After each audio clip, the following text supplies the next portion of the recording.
Synthesis ना,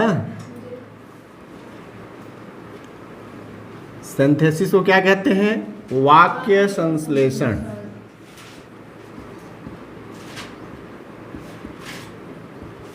वाक्य संश्लेषण, संश्लेषण माने होता है जोड़ना, जोड़।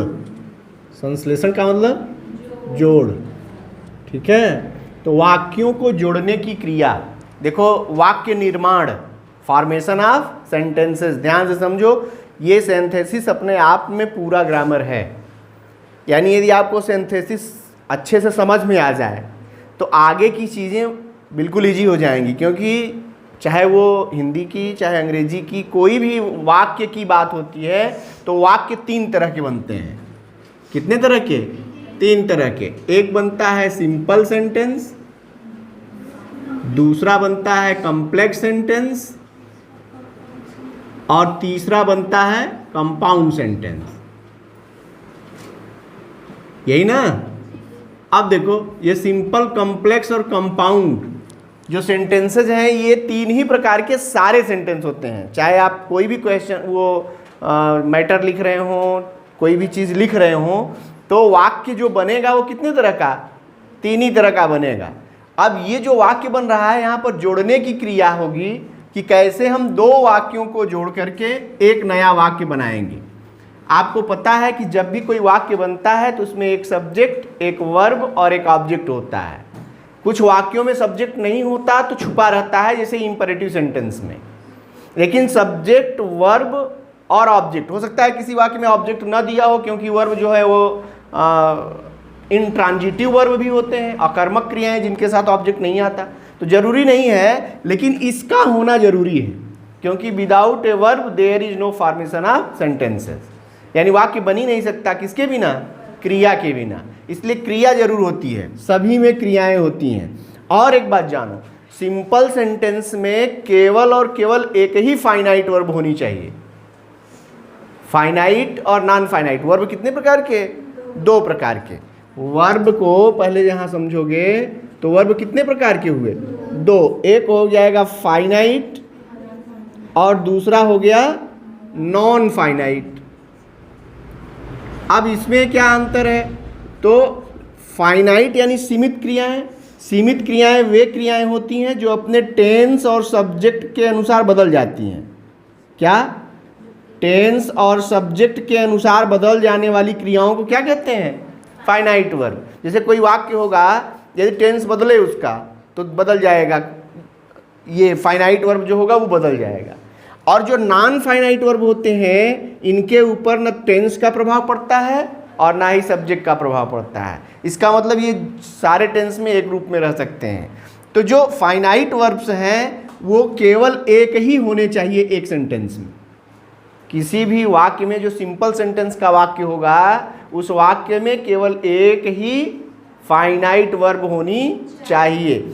सिंपल सेंटेंस में 2 क्रियाएं नहीं हो सकती। ठीक वैसे ही जैसे एक म्यान में 2 तलवार नहीं हो सकती, उसी तरह सिंपल सेंटेंस में 2 क्रियाएं, वो भी फाइनाइट की 2 क्रियाएं नहीं हो सकती। हाँ, फाइनाइट की एक क्रिया जरूरी है, केवल एक क्रिया जरूरी है, और नॉन फाइनाइट की क्रियाएं हो सकती हैं, उससे उसमें कोई चेंजिंग नहीं होनी है।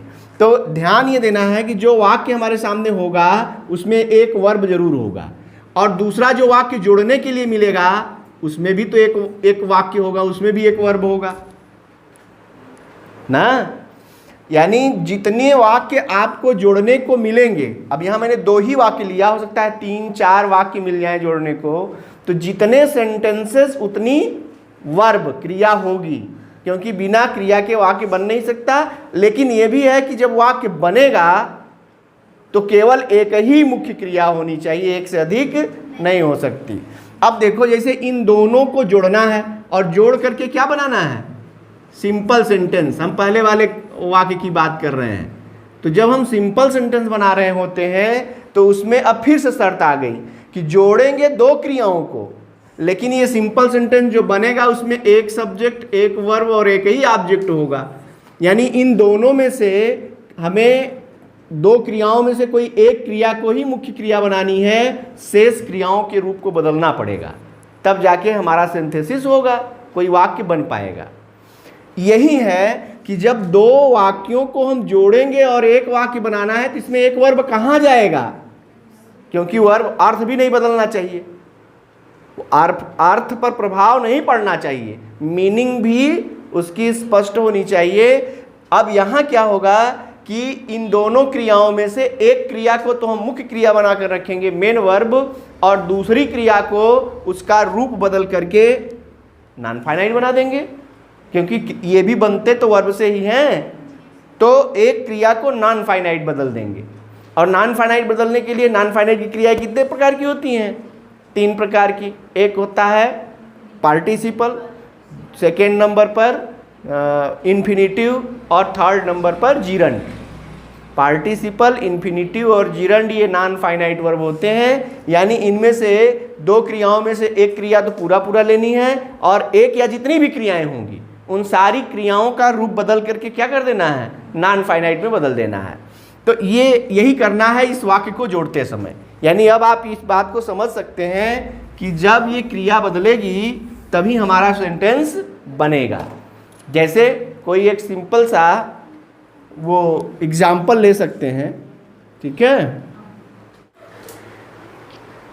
चलिए ध्यान दीजिए, ये चल रहा है, यानी दो सेंटेंसेस जब जुड़ते हैं तो उसमें से हमें एक क्रिया का रूप बदलना पड़ता है, और क्रिया का रूप बदलने के नियम को ही हम सिंपल सेंटेंस का नियम कहते हैं। यानी अब आपको सिंपल सेंटेंस बनाते समय ये ध्यान देना होगा कि जो दो क्रियाएं हैं उसमें से एक क्रिया को हटानी है। उनको हटाने के लिए कितने रूल हैं? 8। वही 8 रूल अभी पढ़ा, जिसमें नंबर 1 पर है यूज ऑफ पार्टिसिपल,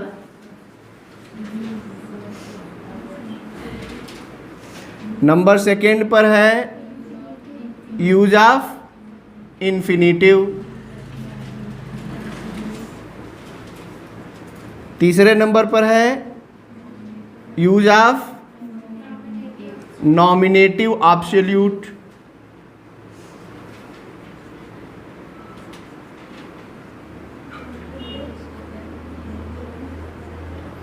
और नंबर 4 पर है use of preposition, prepositions before a noun or gerund. यही ना है? और 5 नंबर पर है यस यूज ऑफ नाउन और फ्रेज इन अपोजिशन।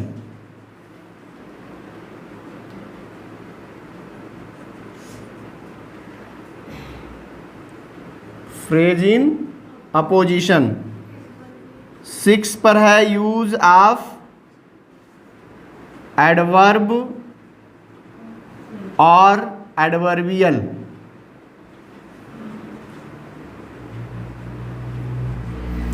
और 7 पर है यूज ऑफ एडजेक्टिव।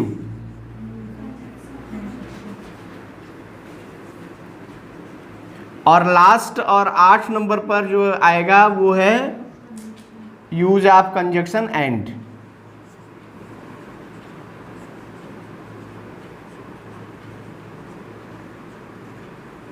ठीक ना? Use of conjunction and. अब इसमें देखो, इन 8 रूल्स जो भी हम पढ़ेंगे इसमें केवल एक ही काम होगा। वो क्या होगा कि 2 क्रियाएं हैं या 2 सेंटेंस हैं तो 2 क्रियाएं होंगी, तो उसमें से एक क्रिया को तो मुख्य क्रिया बनाकर रखेंगे और दूसरी क्रिया का रूप बदल देना है। उसी को या तो पार्टिसिपल बना देंगे, इन्फिनिटिव बनाएंगे, नॉमिनेटिव एब्सोल्यूट करेंगे, या प्रीपोजिशन का प्रयोग करके नाउन और जिरंड बना देंगे, या नाउन और फ्रेज इन यानी उसी वर्ब को नाउन बना सकते हैं, या फिर एडवर्ब बना देंगे या एडजेक्टिव बना देंगे। और कंजक्शन एंड का प्रयोग बड़ी सावधानी से करना होता है, क्योंकि एंड का प्रयोग करने से वाक्य कंपाउंड सेंटेंस का बनता है। लेकिन यहाँ क्या है कि जब 2 क्रियाओं को जोड़ेंगे एंड से तो कंपाउंड सेंटेंस बनता है, और जब 2 शब्दों को दूसरे पार्ट्स ऑफ स्पीच को जोड़ते हैं तो सिंपल सेंटेंस बनता है। इसको ध्यान रखना है, ठीक है? अब बारी बारी से हम इसके जो है रूल्स को नोट कर लिए सब लोग, इसको बारी बारी से समझेंगे कि क्या क्या ध्यान देना है।